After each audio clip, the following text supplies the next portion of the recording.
Урок математики в 3 классе. Тема решения задач. Культура отдыха на природе. Учитель средней школы-гимназии номер 14 Усарманова Айзада Адильхановна. Здравствуйте, ребята! Давайте настроимся на урок. Чтобы спорилось нужное дело, чтобы в жизни не знать неудач, в математике мир мы отправимся смело, в мир примеров и разных задач. Сейчас у нас минутка чистописания.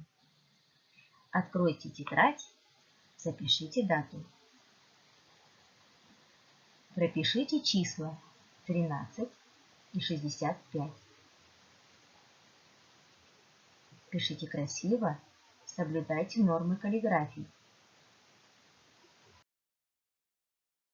Теперь откройте учебник на странице 43, номер 3.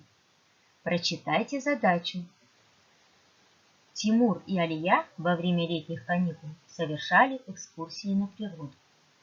Посмотрите, ребята, на картинке, какие красивые места они посетили. А теперь задание.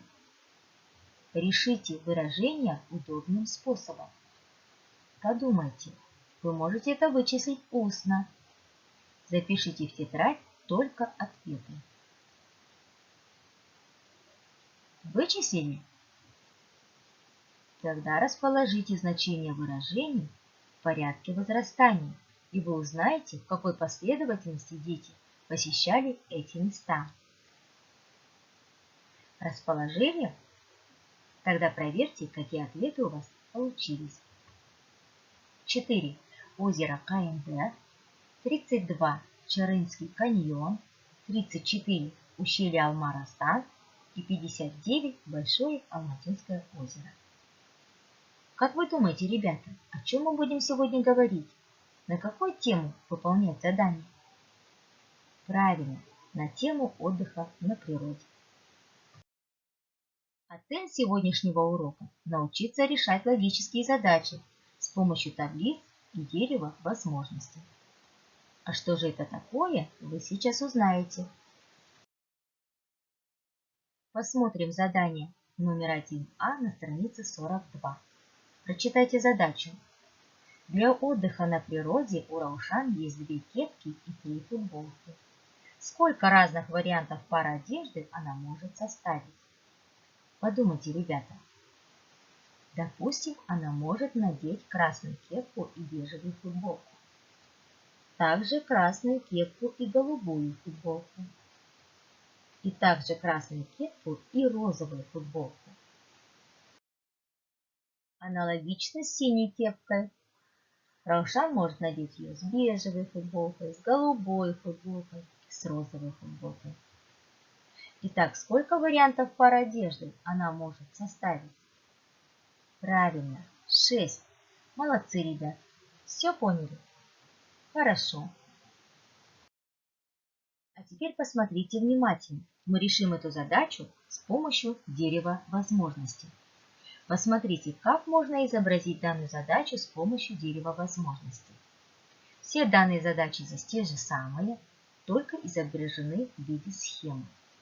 Сверху от общей точки, где записано имя девочки, Раушан, расходятся 2 стрелки, которые показывают количество кепок у Раушан, которые, в свою очередь, делятся еще на 3 ветки каждой, потому что девочка может надевать эти кепки в паре с разными футболками, а их у нее, как мы знаем, 3. Итого, сколько пар одежды у нее получилось? Правильно, 6. Ответ 6 пар одежды может составить мать-девочка Раушан. Теперь подумаем немного логически.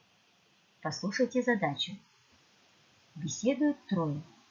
Белокуров, Чернов и Рыжов. Брюнет сказал Белокурову: любопытно, что один из нас русый, другой брюнет, а третий рыжий. Но ни у кого цвет волос не соответствует фамилии.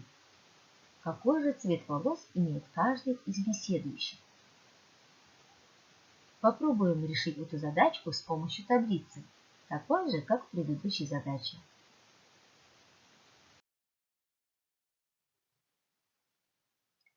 Посмотрите, что у нас получается. Белокуров не белокурый, Чернов не брюнет, Рыжов не рыжий. Это мы знаем точно. Такая информация нам дана в задаче. Поэтому мы смело можем отмечать знаком минус таблицы. Далее. Допустим, что Белокуров, который точно не белокурый, может быть рыжим, тогда Чернов, который точно не брюнет, а теперь и не рыжий, так как рыжий белокурый, будет белокурым. Тогда Рыжов, который точно не рыжий, а теперь и не белокурый, так как белокурый Чернов, Рыжов получается у нас брюнет. Вот так, ребята, наглядно с помощью такой таблицы можно решить и такую непростую логическую задачку. Понравилась задачка? Интересная? Хорошо. Теперь задание для самостоятельной работы. Откройте учебники на странице 42, задачу номер 2. Прочитайте ее. Для отдыха на природе изготовили 3 модели палаток 4 цветов. Зеленая, желтая, синяя и красная. Сколько разных видов палаток существует? Используйте данные палатки за один образец каждого вида. Рассмотрите дерево возможностей и решите эту задачу с помощью таблицы. Посмотрите внимательно, ребята, на дерево возможностей. Здесь все наглядно понятно. Палатка делится на 3 ветви, потому что 3 модели палаток, да? И каждая модель у нас еще делится на 4 ветви, потому что каждая модель 4 цветов. Зеленый, желтый, синий и красный цвет. Подумайте хорошо и составьте таблицу. Дополните к этим палаткам палатки соответствующего цвета и разместите соответствующие ячейки. Ну и, конечно, ответьте на вопрос задачи. Подумайте хорошо, ребята. Будьте очень внимательны. А теперь проверьте себя. Какая таблица у вас получилась? Посмотрите хорошо.